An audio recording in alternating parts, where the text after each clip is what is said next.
Hi everyone, our lovely podcast followers. It's Laura, and I'm hosting a special Ask Me Anything virtual event exclusively for those of you who have donated to the show. It's an opportunity for me to thank you directly and for you to ask me anything about the show or my career. It's all happening virtually online on Wednesday, October 4th at 8 p.m. I will be reporting from the field in North Carolina. We'll give you all the latest, those of you who subscribe. So check your email inbox for more information and all the details on how to register. Your generous donations are what fuel this show and all the work we do here on the Laura Flanders Show. Haven't donated yet? Don't feel bad about it. If you want to join this event, it's not too late. Make a one-time donation, or better yet, become a monthly sustaining member at lauraflanders.org/donate, and we'll send you an invite with a link to register. Now on with this week's show.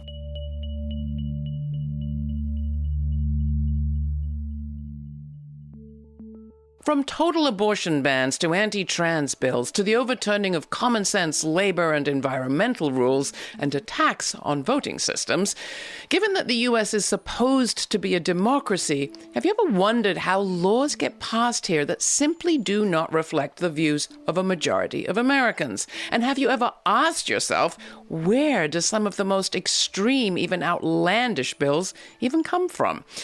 Since the early 1970s, ALEC, the American Legislative Exchange Council, has had a lot to do with all of that. For 50 years, ALEC has been functioning as a kind of reactionary bill mill behind the scenes, strategically infiltrating government on behalf of the world's largest corporations and pushing policy and politics their way in return for generous financial contributions.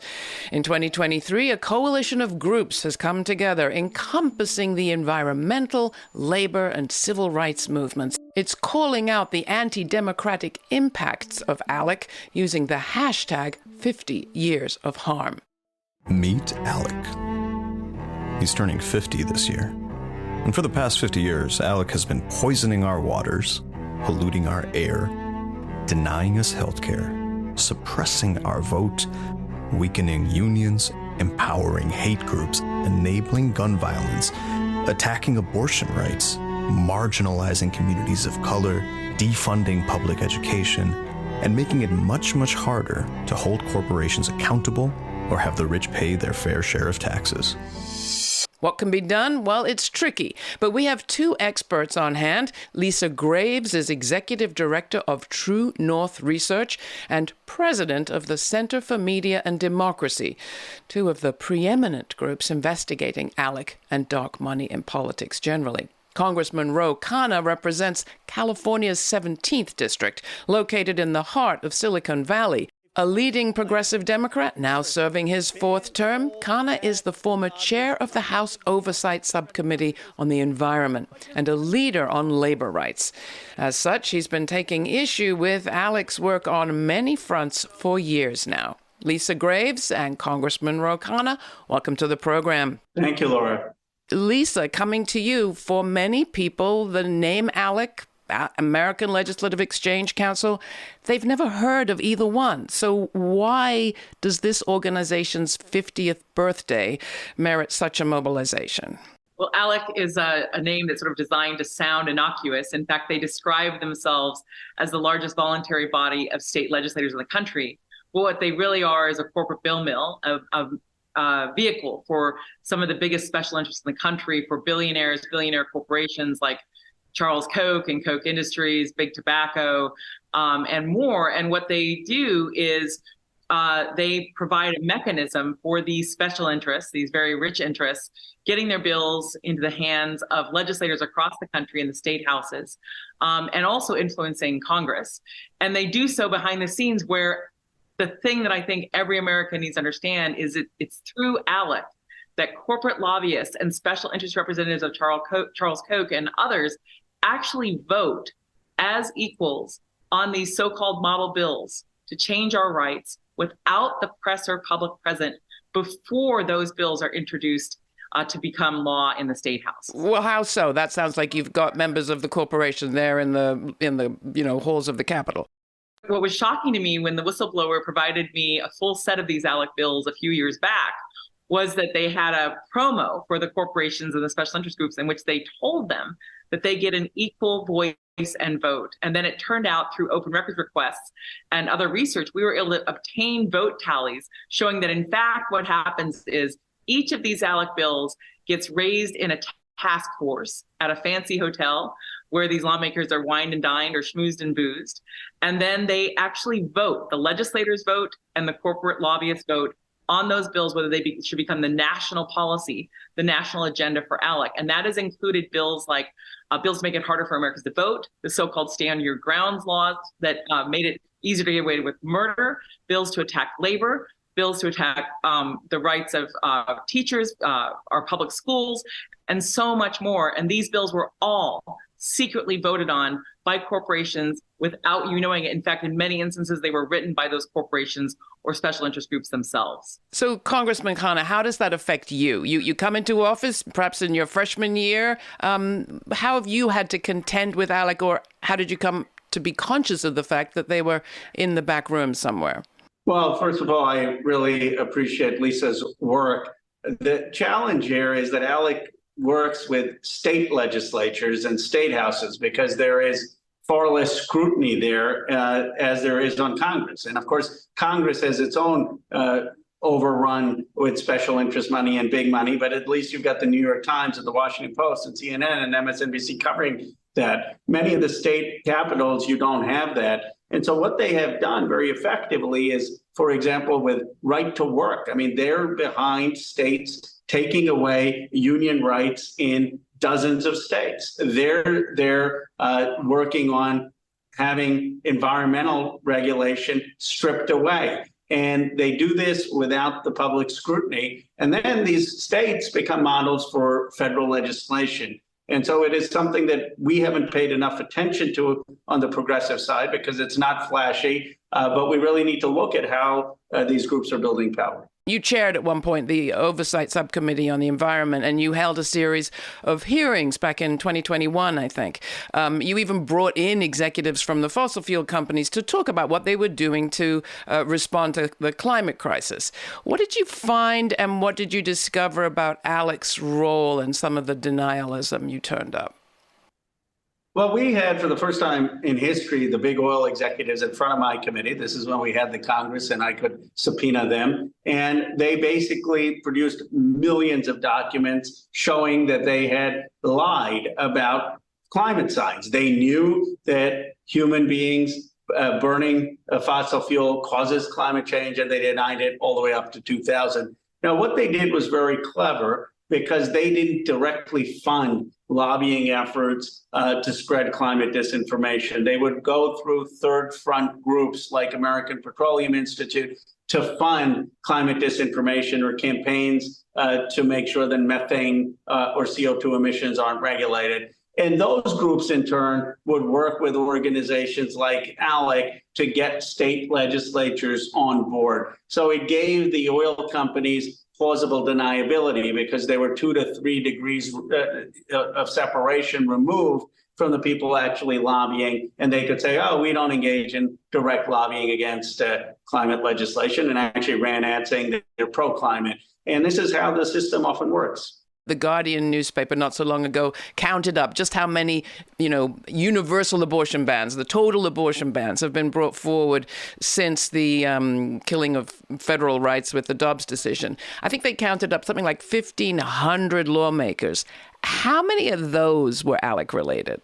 That report in particular noted that there were several hundred ALEC legislators who in their states were leading the efforts to try to destroy people's reproductive rights at the state level after the Dobbs decision reversed nearly 50 years of legal precedence on abortion. But I wanted to add to something you asked earlier, Laura, which is Roe is exactly right, Rep. Khanna is exactly right, because what you see with ALEC is how these oil companies were using ALEC to push disinformation about climate change, to basically fund disinformation through these task forces, and then also being involved in these bills that were designed to thwart any reasonable effort to address climate change. At one point, the Center for Democracy filed a complaint with the IRS about the decades of Exxon, for example, funding ALEC, where ALEC was telling state legislators climate change isn't happening, or if it is, it's good for you, while it was telling its shareholders that it was a responsible player on climate change, which it was not. But the fact is that ALEC continues to push that agenda even after Exxon left the organization recently. For example, in the past year or so, as CMD has documented, ALEC has put forward efforts or supported efforts to basically claim that measures to have socially responsible investing on the environment are discriminatory against oil companies, that's discrimination. And meanwhile, ALEC and its legislators attack any effort like affirmative action or efforts to redress racial discrimination, but they claim now that even supporting renewable energy through investments by the state is somehow prohibited discrimination against big oil. It's outlandish. This is the Laura Flanders Show. I'm Laura. My guests are Lisa Graves, the Executive Director of True North Research and the President of the Center for Media and Democracy, and Congressman Khanna, who represents California's 17th District, located in the heart of Silicon Valley. We're discussing the role that ALEC, that's the American Legislative Exchange Council, plays behind the scenes as an influencer that has strategically infiltrated government for more than 50 years on behalf of large corporations and private interests. Next, we'll hear a clip from the United States of ALEC, a documentary made more than a decade ago by Bill Moyers' company. It explores ALEC's self-serving machine at work and features today's guest, Lisa Graves, who received a huge archive of documents from a whistleblower. Take a moment to sign up for our weekly newsletter, meanwhile, at our website, lauraflanders.org, so that you can get information on all the whistleblower information we might get, and also all our web events and audio exclusives, including the upcoming podcast release of the full uncut version of today's conversation. Again, that's lauraflanders.org. Our discussion continues, but first here's Peel Back by FSQ, featuring none other than Nona Hendrix, G. Coop, and Oman from their Reprise Tonight LP, courtesy of Soul Clap Records.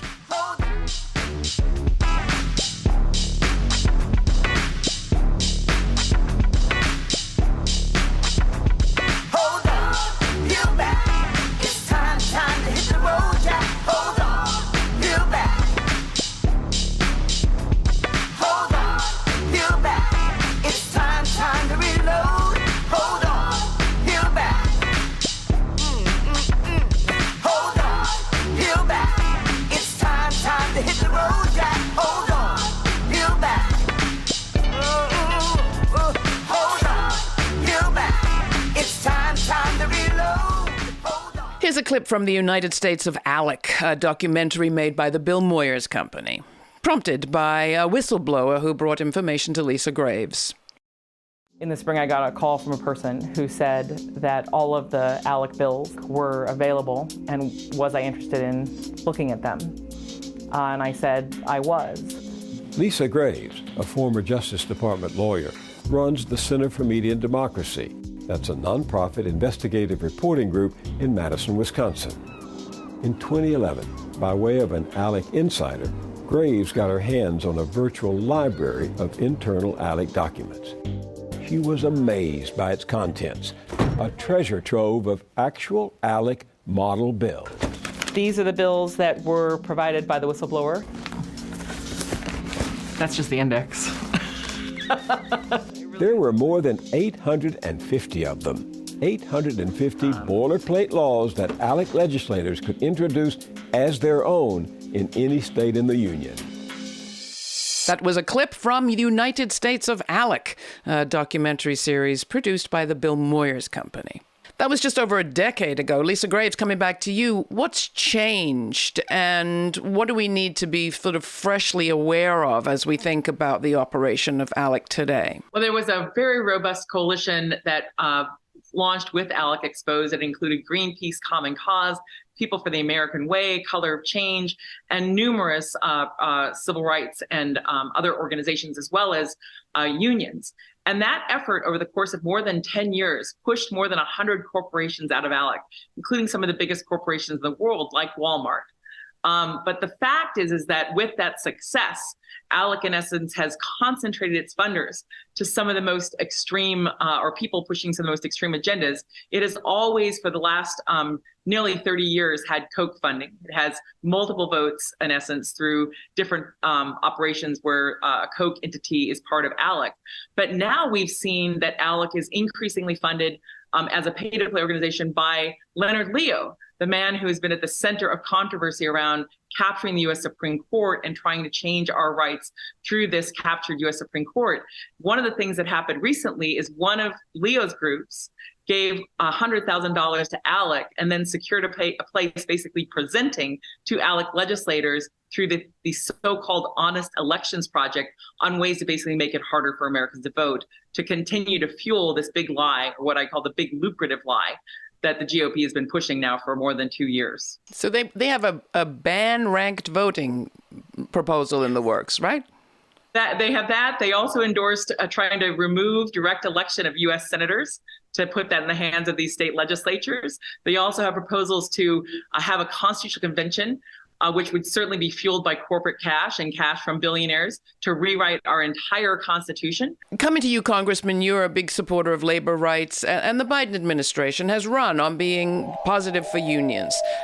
Talk about the degree to which executive power can combat some of what we're seeing in these ALEC mobilizations. President Biden tried to write pro-union incentives into the CHIPS Act, but almost immediately you have Tennessee legislators coming up with legislation to ban and blacklist union companies that would recognize unions. That was signed into law. What could the president have done differently? The lesson learned from the experience with the IRA and the funding going to Tennessee and Alabama is there needed to be far more strict executive guidelines on the distribution of that funding from DOE. Gene Sperling is now doing that, but we should have insisted that the funding, and the president could have written that into the executive criteria for the DOE and others. I think instead we had well-meaning technocrats just distribute the funding for what they thought was viable and exciting as a clean tech project without sufficient attention to labor. And the challenge with that, Laura, is you can't have a green revolution without the workers in Ohio, Pennsylvania, Indiana being on board. I mean, it's just not going to work. And so next, we need to make sure that green jobs are also good union jobs. Your point is very strong, that knowing what we're up against, you can't leave any wiggle room in executive action. If that's the tool you've got, make it as strong as possible. And why wheedle? Because this is just going to happen. What happened in Tennessee is going to happen all over. I think if we just linked if we had a massive effort at reindustrialization in this country, for example, new steel plants, we should be making the new steel plants here. They'd have 1/4 of the carbon footprint as China. We've gone from the biggest exporter of steel to the biggest importer. Let's do a Steel Act, but let's make sure we write the legislation in a way that they go to steelmaking towns and with a legacy of high-paying union jobs. Things like that we can do probably in industry after industry to rebuild the factory towns that have been hollowed out, to rebuild our working and middle class. Well, people may remember that the president's first veto, I think it was in March of 23 or something, was around these very questions of environmental, social, and government factors when it comes to investing public money in pension funds and so on. And when that sort of thing hits the headlines, I think a lot of people scratch their heads. It's like, why is this even an issue that investors should be allowed to consider the environmental impacts of the companies they're investing in? Do you know where that came from, and how serious is it, Congressman? These are private companies that are adopting these standards in how they invest. When you go to shop, you can decide whether you want to buy something from some place which has environmental standards or not. And what the Republicans are trying to do, and what the president vetoed, was have a bill that would actually restrict private investors, private people putting their money based on their own values. And that's just un-American. These ESG standard issues are front and center, though, it seems like, for ALEC. At their 50th anniversary gathering this summer, this was one of the main things they talked about. The idea that these corporations are so grossly distorting our public policy at the state level and trying to stop any reasonable efforts at the federal level, it's just really immoral, quite frankly, given where we are as a world. But I would imagine that somebody from ALEC might say, look, unions and progressives have lobby groups. We're just doing the same thing. To which you would say what, Ro? That if they were just engaged in a citizen movement, that would be their right, but they're distorting it with big money, with billions of dollars. I mean, if there was a citizen movement on an issue that I disagreed with, and people were just organizing as citizens to express their views, I would say that's the democratic process, and obviously people have the right to participate. That's not what ALEC's doing. ALEC recognizes that on many of these issues, there's a 70, 80, 90% consensus against them, and they're trying to distort the democratic process by the use of big money. Where does their money come from, Lisa, and has that changed over time? No, I did the tally back in 2011, and it has not changed. Less than 1% of their annual revenue comes from state legislators who pay $50, $100 a year to be part of ALEC, the window dressing, and 99% of their funding comes from everything but state legislators. That includes huge corporations, as well as some of these big right-wing foundations. So they really are a group that is driven by some of the richest, powerful few in this country. In many of these state houses, as Rep. Khanna mentioned, those state legislators have maybe only a couple staffers, like 2 or 3 people aiding them. And so ALEC comes in and basically acts as their unpaid staff. And in doing so is getting these extreme bills in the hands of those legislators. And let me just describe a couple examples. ALEC has long had measures to basically bar limits on ATM fees, not what Americans would want. They oppose windfall taxes on oil companies. I think most Americans would support that. They have relentlessly attacked Social Security, something Americans value deeply. They've been tremendously involved in trying to undermine public schools and defund public education. In fact, to destroy public education in accordance with the wishes of Milton Friedman. At almost every turn, their policies are not the policies that most Americans want. In fact, they're policies that most Americans dislike, don't want, and would never vote for. Well, this takes me or reminds me of the conversation I had recently with Naomi Klein about her book Doppelganger, where she says, you know, a lot of people know there's something wrong, but there's a kind of silence around what exactly is wrong. And I think around this question of democracy, and I'm coming to you, Congressman, there's a sense that a lot of Americans have that something is hopelessly corrupt, that outlandish legislation is coming from someplace nobody they know, and passing. You, I know, are out there trying to tackle corruption and sort of increase confidence in democracy. How are you doing it? You know, I recently had a tweet that went surprisingly viral because none of the ideas in it were new. And I said the president and the Democrats should run on a few simple principles. We should ban all PAC and lobbyist money from federal elections, members of Congress taking it. I don't take PAC and lobbyist money. We should ban members of Congress becoming lobbyists after they're done their service or engaging in stock trading while they're serving so that members aren't engaged in enriching themselves. We should have term limits for Supreme Court justices and some term limits for members of Congress and senators. You know, the turnover rate in the United States Congress, according to The Economist, is less than in European monarchical families today.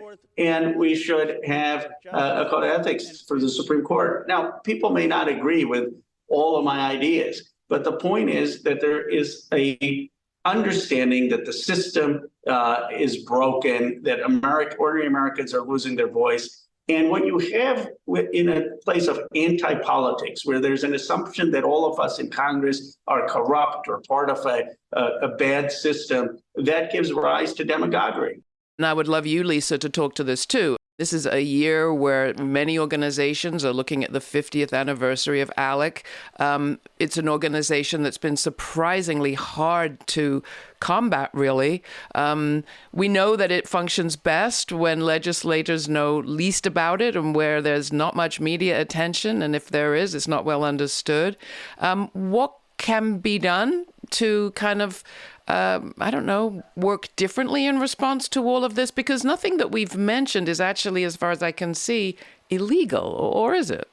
Well, we've certainly tried to support IRS investigations of ALEC because for years, ALEC told the IRS and the American people that it engaged in zero lobbying while sending materials to its corporate members and legislators telling them crowing about how many bills they got introduced and passed. One of the hopes for the Center for Media Democracy coming into 2024 is that more Americans than ever will have access to tools to help expose which bills are ALEC bills and help expose and talk to their neighbors about the fact that some of these legislators who have these protected seats actually are giving away their vote by pre-voting with some of these corporations that are trying to make it harder for us to do anything about climate change, corporations that have pushed for these trade policies that have hurt the American worker, corporations that in the United States have also tried to attack worker rights. I still believe knowledge is power, facts matter, and knowing who the real special interests are behind this can help expose them and help block them. Just want to thank both of you so much for joining us and taking your time with us today. Thank you, Laura. Oh, it's been an honor to be on your show, Laura, and to be with you, Rep. Khanna. Same here. It's an honor to be on with you, Lisa, and thank you, Laura, for what you're doing.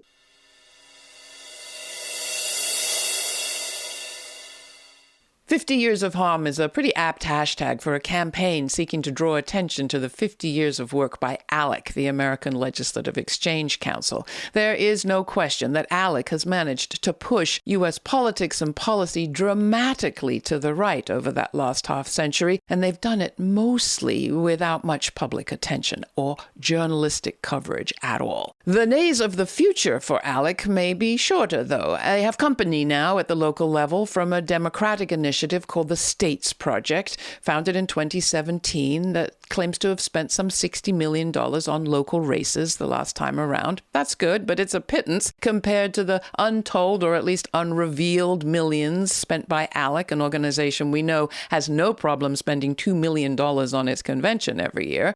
There's other change afoot, though, at the local level, with a $500 million investment going to local journalism from a consortium of foundations called Press Forward. That is good, too, because over 2,000 local newspapers have died in the last 2 decades or so, and that kind of money could make a difference. The last thing that's needed? Public attention to local politics of the sort that Ralph Nader and his colleagues have been calling for years. Will we see it? Politicians, press, and the public refocusing on the local? Well, maybe. And if so, we'll be watching.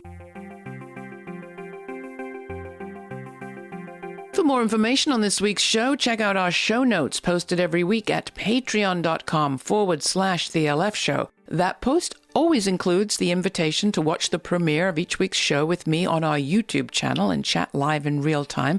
That's Sundays at 11:30 a.m. Eastern. This time, we're inviting our donors to something pretty special, a members-only Ask Me Anything virtual event that will be taking place on October 4th at 8 p.m. Eastern. And it's an opportunity for you to talk to me and our team as we are in the field in North Carolina on the 5th of our series of episodes on the threats to democracy in that state and the community work to create safety that is happening week after week right there. There's still time to join us on October 4th and ask me anything in that virtual event. Pretty much, I think. Just go to lauraflanders.org/donate to make a donation. We'll send you an invitation with all the details via email. This show's produced by yours truly, Laura Flanders, with Sabrina Artel, Nat Needham, David Neumann, Jeanette Hernandez, Sarah Miller, Rory O'Connor, and Jeannie Hopper. Major funding for this program is provided by the Novo, Park, Ellen Poss Family, Hisuku Wilson Foundations, the Schumann Media Center, Rising Fund at Tides, Kim Connor and Nick Groombridge, Jane Fonda, and listeners like you. Thanks for listening. Thanks for contributing. Thanks for your ideas. Stay kind, stay curious. Until the next time, I'm Laura.